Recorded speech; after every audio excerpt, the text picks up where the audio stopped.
신명기 32장에서 말씀 받겠습니다. 15절 16절. 그러한데 여수룬이 살찜에 발로 찼도다. 내가 살찌고 부대하고 윤택함에 자기를 지으신 하나님을 버리며 자기를 구원하신 반석을 경홀히 여겼도다. 그들이 다른 신으로 그의 질투를 일으키며 가증한 것으로 그의 진노를 격발하였도다. 신명기 32장 15절. 그러한데 여수룬이 살찜에 발로 찼도다. 내가 살찌고 부대하고 윤택함에 자기를 지으신 하나님을 버리며 자기를 구원하신 반석을 경홀히 여겼도다. 그러한데 그랬죠. 그러한데 이 말은 잘되고 형통하고 평안하고 뭔가 풍성하니까 그런 말입니다. 걱정거리가 좀 덜하고 신경 쓸 일이 좀 없고 그러니까 딴 마음을 품었다 그 말이지. 살찌고 부대하고 윤택할 때 그들은 자기를 지으신 하나님 버리고 또 자기를 구원하신 반석을 경홀히 여겼다는 게 뭡니까? 그냥 대충 하는 거예요. 그냥 아주 안 믿는단 말은 안 해요. 그러나 대충 마음이 실리질 않고 그럴 때 많습니다. 우리도 교회 안 다닌다고 그러는 건 아니에요. 예배를 안 드린단 말은 아닌데 대충 하는 거예요. 그냥 마음에 실리지 않고 똑같은 겁니다. 이게 그게 이제 하나님께서 가장 싫어하는 상태예요. 아예 저 하나님 모르는 사람들이 하는 거 신경 안 씁니다. 그분이. 근데 안다고 하는 사람들이 그분의 혜택을 받았다고 하는 사람들이 대충 하고 있으면 그렇지 않습니까? 나 관계없는 사람이 뭘 하든 건 무슨 상관이 있나? 밀접한 관련이 있고 그렇게 할 사이가 아닌데 대강당해버리면 예민해지죠. 그 시기입니다. 누차 하는 얘기지만 번영할 때가 걱정거리가 좀 없다고 할 때가 역경과 환란, 기도 제목이 있을 때보다 훨씬 더 어려운 시기라는 걸 알아야 돼요. 좀 어려우면 매달리겠죠. 어려운데 안 매달리겠어요. 그런데 걱정거리도 없고 이제 크게 매달릴 일이 없다 할 때가 상당히 위험한 때라는 걸 알아야 돼요. 잘 돼서 잘 풀리네 요새. 그럭저럭 다 잘 되네. 그때가 신앙 잘 지키고 더 중심을 다해서 예배 성공해야 될 때입니다. 뭐 좀 손에 들어오면 하나님께부터 계산 잘 해야 되고. 다윗도 보면 그래요. 사울에게 쫓겨다니면서 연단 받을 때는요. 주님만 바라봤습니다. 여호와는 나의 목자시라고 그랬고 오직 내가 주님만 바라본다고 그랬고 늘 그분과 동행한다고 그러고 그때 그 주옥 같은 시편들이 나왔습니다. 다 고난 받을 때. 근데 막상 왕이 되니까 좀 여유가 생겼죠. 우러가는 거예요. 시편은커녕요. 그때 뭐 했어 이 사람이. 남의 부인이나 건드리고 살인이나 하고 뭐 이런 일을 하는 거예요 이제. 그렇게 쫓겨다닐 때 언제 그렇게 했나. 체면이 말이 아니지. 이럴 때 뭘 말하느냐 하면 다윗 같은 그런 신앙의 용사들도 하나님과 마음이 파했던 사람들도 우러갈 때, 번영할 때 간절한 기도 제목이 없으면 이게 관리가 힘들다는 겁니다. 우리도 뭐 간절한 제목이 있으면 막 매달리게 되죠. 우리나라가 위태하다 그러면 매달리게 되고 근데 아무 일도 없는 것 같고 잘 돼 안 해. 그러면 이제 그 마음을 유지하기가 힘든 거예요. 여리고성이 무너졌으면 그 다음에 아이성에서 조심해야 되거든. 그렇죠? 근데 여리고성이 무너지니까 너무 좋은 거야. 이거 그냥 무너지는 거구나. 아이성에서는 다 갈 필요도 없다고 그러고 엉뚱한 짓 하다가 어떻게 됐습니까? 아주 보기 좋게 패했습니다. 관리가 잘 안 된 거죠. 우리가 이제 뭘 생각해야 되냐면 늘 변함이 없어야 돼. 잘 될 때나 안 될 때나 늘 하나님께 중심이 있어야 되고 또 계속해서 하나님께 매달릴 수 있어야 되고 뭘 해도 마음을 실어야 되고 이제 중요한 겁니다. 그게. 근데 그게 쉽지 않다는 거예요. 다윗 같은 사람도 보면. 그러니까 자꾸 말씀을 하시는 거예요. 쉽지 않으니까. 한 번 말해도 될 것 같으면 모르게 하겠어요. 역대하 18장 1절. 여호사밧이 부귀와 영광이 극하였고 아합으로 더불어 연혼하였더라. 우린 군대 가니까 그런 얘기 하더라고. 너 맞고 잘할래? 그냥 잘할래? 그러더라고. 그냥 잘하겠습니다! 그러거든. 그냥 잘해야 돼요. 그러니까. 맞고 잘하려고 그러지 말고 그냥 잘하면 좋잖아요. 맞기 전에 미리 평소에 아무 일도 없다고 생각할 때 그때 좀 잘해야 된다고. 막상 일이 벌어져가지고 막판에 몰려서 그러지 말고 그거는 휴지가 만만치 않아요. 여호사밧도 참 신앙으로 대단한 그 왕 중에 속하잖아요. 근데 잘 되니까 부귀와 영광이 극에 달하니까 엉뚱하게 그런 일을 하는 거예요. 그래. 하나님하고 반역하는 아합하고 사돈 관계나 맺고 말이야. 죽을 뻔했을 것 같다고 하면 전쟁터까지 같이 갔다가 소리 지르는 바람에 하나님 살려주시긴 했지만 죽을 뻔했습니다. 그때. 전부 다 성경에 보면 뭔가 좀 급한 기도 제목이 없을 때 지금 뭐 그럭저럭 그냥 지낼만 하다 이때가 참 위험한 시점이더라고. 역대하 26장 14절에서 16절. 우시아가 그 온 군대를 위하여 방패와 창과 투구와 갑옷과 활과 물맷돌을 예비하고 또 예루살렘에서 공교한 공장으로 기계를 창작하여 망대와 성곽 위에 두어 살과 큰 돌을 바라게 하였으니 그 이름이 원방에 퍼짐은 기이한 도우심을 얻어 강성하여 짐이더라. 저가 강성하여 짐에 그 마음이 교만하여 악을 행하여 그 하나님 여호와께 범죄하되 곧 여호와의 전에 들어가서 향단에 분향하려 한지라. 우시아도 한때는 하나님만 경배하고 예배 성공하다 보니까 성경에 나와요. 기이하신 도우심을 얻었다고. 도우심이 아주 신기하게 오는 거예요. 그래서 아주 명성이 먼 원방까지 알려질 정도로 이렇게 잘 나갔습니다. 차츰 강성해지니까 이 사람이 마음에 교만이 들어왔어요. 그래서 악을 행하더라는 거거든요. 그러니까 이제 월권도 하고 말이야. 자기가 할 일도 아닌데 제사장이 할 일 가져오라고 자기가 하려고 그러고. 그래서 결국 문둥병에 들렸죠. 평생 격리돼서 살다 죽었습니다. 정말 우르고 때 이렇게 된 거예요. 우르고 때. 사사기도 마찬가지고. 역경 때는 간절히 부르짖고 주여 주여 하다가도 좀 문제를 풀어주시고 번영을 주시면 금방 떠나는 거예요. 그래서 바알 섬기는 거예요. 바알. 또 하나님께 징계하시면 살려달라고 또 매달리고.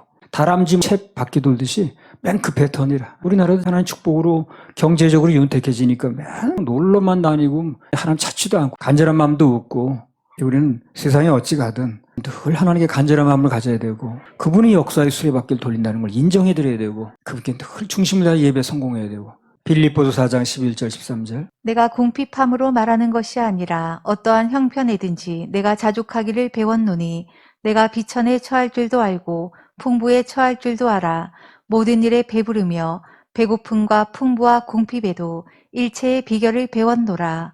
내게 능력 주시는 자 안에서 내가 모든 것을 할 수 있느니라. 우리 중심을 잡는데 굉장히 중요한 구절이에요. 비천하고 가난할 때도 주님 섬기고. 바울은 그랬다는 거예요. 반대로 풍성하고 형통해도 여전히 섬기고. 그게 바울이 계속 쓰임받은 비결이에요. 비천하고 어려울 때도 계속 주님 섬기고 사명 감당하고 또 어떻게 잘 풀려서 좀 여유가 있어도 여전히 그렇게 하고 변함이 없었다는 거죠. 롤러코스터가 아니었다는 거예요. 우리 몸의 수치도 그렇다고 그래요. 막 올라갔다 내려갔다는 게 안 좋답니다. 꾸준히 유지하는 게 좋다고 그래요. 비천하고 가난할 때도 주님 여전히 섬기고 또 반대로 형통하고 좀 뭔가 좀 여유가 있어도 여전히 주님께 예배 성공하고. 그렇게 하면 어떻게 되느냐.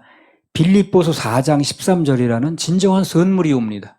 굉장을 받게 돼 있어요. 뭡니까 4장 13절에. 다시 한번 읽어보세요. 내게 능력 주시는 자 안에서 내가 모든 것을 할 수 있느니라. 그래요. 능력 주시는 자 안에서 모든 걸 할 수 있게 되는 거예요. 어떤 일이 벌어져도 감당할 수 있게 되고 또 마음이 흔들리지 않게 되고 평온한 가운데 살 수 있게 되고 그렇게 되는 거죠.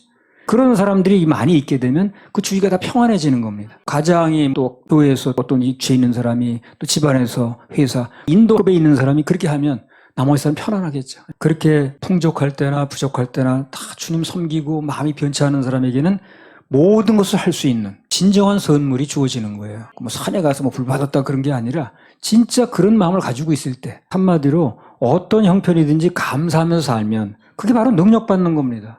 능력이 뭐겠어요, 그래. 어떤 형편이 됐든 간에 늘 감사할 수 있고 감당할 수 있고 주님 바라볼 수 있고 예배 늘 성공할 수 있고 그렇다면 그 한 마음을 유지할 수 있으면 그게 능력받은 겁니다, 바로. 뭐 불바다에 능력받는 게 아니고. 그래서 금식도 그래요. 금식도 아주 잘 될 때 그때 한번 중심 잡으려고 금식 한번 할 필요는 있어요. 여호수아 1장 8절 9절. 이 율법책을 내 입에서 떠나지 말게 하며 주야로 그것을 묵상하여 그 가운데 기록한 대로 다 지켜 행하라. 그리하면 내 길이 평탄하게 될 것이라. 내가 형통하리라. 내가 내게 명한 것이 아니냐. 마음을 강하게 하고 담대히 하라. 두려워 말며 놀라지 말라. 내가 어디로 가든지 내 하나님 여호와가 너와 함께 하느니라 하시니라. 주님께서 여호수아에 그걸 말씀하셨는데 내가 계속해서 이스라엘 민족을 이끌려면 지도자의 위치를 계속 가려면 그 위치를 지키려면 어떻게 되냐. 좌우로 치우치지 말아라. 그 비결을 말씀하신 거지.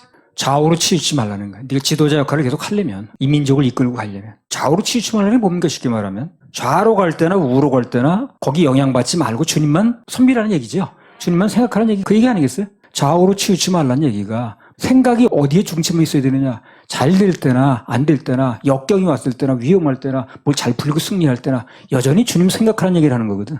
그럼 네가 계속해서 이 지도자 위치를 유지할 수 있다고 얘기를 하는 거예요. 그분만 바라보고 경외하고 예배 드리라는 거죠. 그럼 형통한다는 거예요. 신명기 32장 15절 다시 읽으세요. 그러한데 여수룬이 살찜에 발로 찼도다. 내가 살찌고 부대하고 윤택함에 자기를 지으신 하나님을 버리며 자기를 구원하신 반석을 경홀히 여겼도다. 살찜에, 이게 좀 묘한 말이죠. 뭐가 좀 풀림에, 숨 좀 돌릴만함에 그런 뜻이거든요.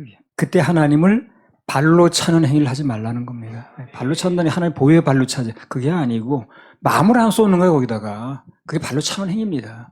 사람 사이도요, 같이 산다고 해. 마음을 연어 안 써. 그 발로 차는 거지 그거. 그 발로 차서만 차는 게 아니에요. 마음도 어디다 주지도 않아 그냥. 그럼 그게 차는 거나 똑같은 거 아닌가. 그런 행위자 하지 말라는 거예요. 신명기 32장 17절 18절. 그들은 하나님께 제사하지 아니하고 마귀에게 하였으니 곧 그들의 알지 못하던 신 근래에 일어난 새 신 너희 열조에 두려워하지 않던 것들이로다. 너를 낳은 반석은 내가 상관치 아니하고 너를 내신 하나님은 내가 잊었도다. 너를 낳은 반석은 상관치도 않고 관계없는 것처럼 놀고 너를 내신 하나님은 내가 어땠다는 거예요? 잊었다는 거예요. 잊혀진 존재가 되는 걸 너무 싫어합니다. 그분이.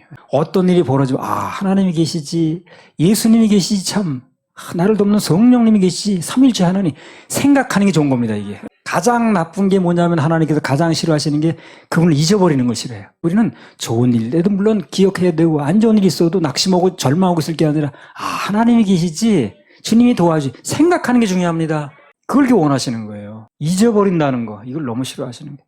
너를 낳은 반석은 내가 상관치 않고 너를 내신 하나님은 내가 잊었도다. 잊혀진 존재가 되는 걸 싫어하는데 사람들도 특히 하나님은 늘 그분 생각해드리는 게 중요해. 어떤 일이 있어도 그분 생각하면 돼. 참 하나님 계시지. 이 어려운 일이 눈앞에 닥쳤어. 그 걱정하고 염려하고 늘어질 게 아니라 그분을 잊는 게 문제예요 지금. 참 하나님이 계시지.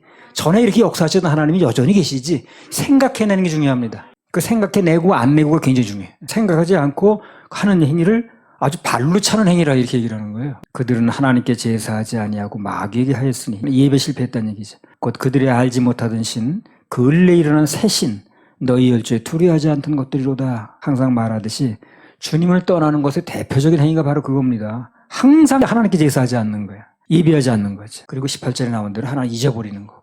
누가 보면 15장에 나오면 탕자 나오죠. 탕자는요 몸은 떠났어요 그 사람이요. 그러나 마음은 아버지 집을 잊지 않았습니다. 그렇게 생각해내는 거예요. 잊지 않았으니까 돌아가는 거 아니겠어요? 잊었으면 못 돌아가죠. 결정적인 순간에 돌아올 수 있었고 탕자를 벗어난 겁니다. 그 사람의 특징이 뭡니까? 안 잊어버렸다는 거야. 아버지 집에는 이런 게 있는데 생각해내는 거거든. 안 잊어버렸다는 얘기거든. 결국 돌아올 수 있었던 거야. 안 잊어버리는 거 돌아오는 거야 이 사람이. 근데 집에 있는 마다들은 몸은 같이 있었어.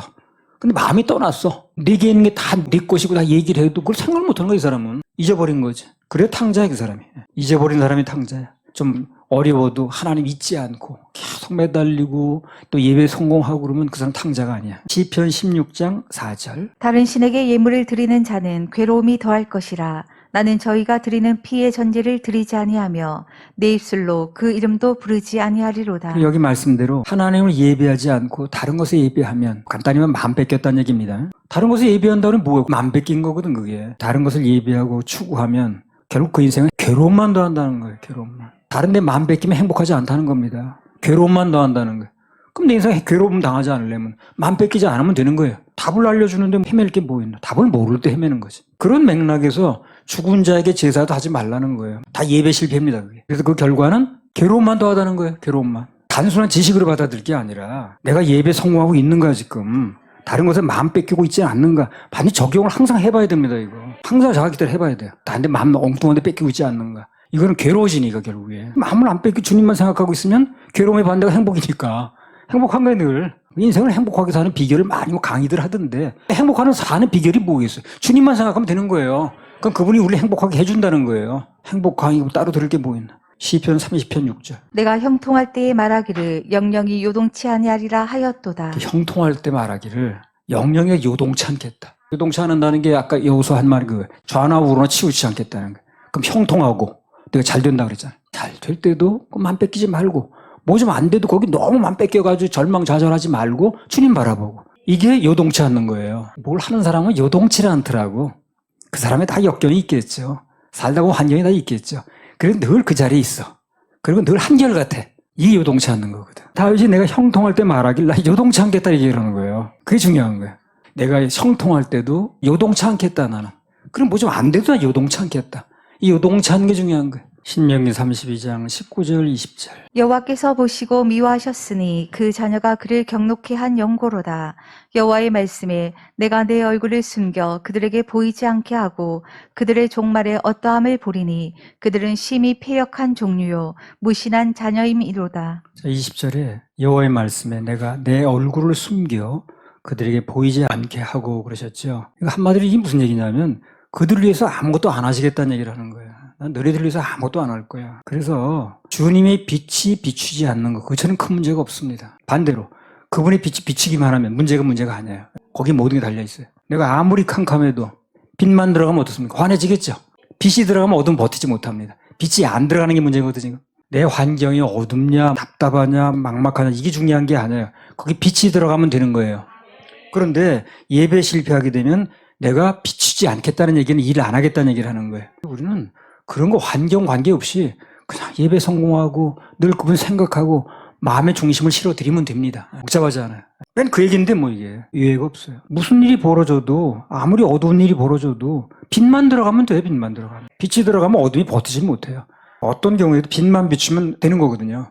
그래서 그분이 비춰주신다는 것은 우리에게 모든 어둠 물러가게 하겠다는 거거든요. 얼굴을 감추겠다는 건 그분이 일을 하시지 않겠다는 건데 그분은 어찌하든 그분이 우리에게 비추게끔 만들면 됩니다. 그러면 눈앞의 환경 여부는 크게 걱정 안 해도 돼요. 좋은 환경은 상관없지만 어두운 환경이 문제거든 지금. 좋은 환경이 무슨 문제겠어요. 어두운 환경이 문제인데 그 어두운 환경에 빛만 들어가면 되는 거예요. 시편 80편 3절. 하나님이여 우리를 돌이키시고 주의 얼굴 빛을 비추사 우리로 구원을 얻게 하소서. 주님의 얼굴에 빛이 비치면 우리 구원된다는 거거든. 그게 영혼의 문제든 삶의 문제든 빛이 비치면 돼요. 그럼 큰 역사 일어납니다. 이래 얘기 나오듯이 비춰주시는 복이 있죠. 비춰주지 뭐. 그게 굉장히 중요한 거예요. 치료도 레이저 광선을 해가지고 치료하는 법이 나왔다는데 그게 말라게 나온 치료의 광선 나오잖아요. 그게 성경에 나온 얘기입니다. 치료의 광선. 주님께서 치료의 광선을 비춰주시면 병이 아닌 거예요. 주님의 얼굴빛이 그 인생에 비치면 큰 역사 일어납니다.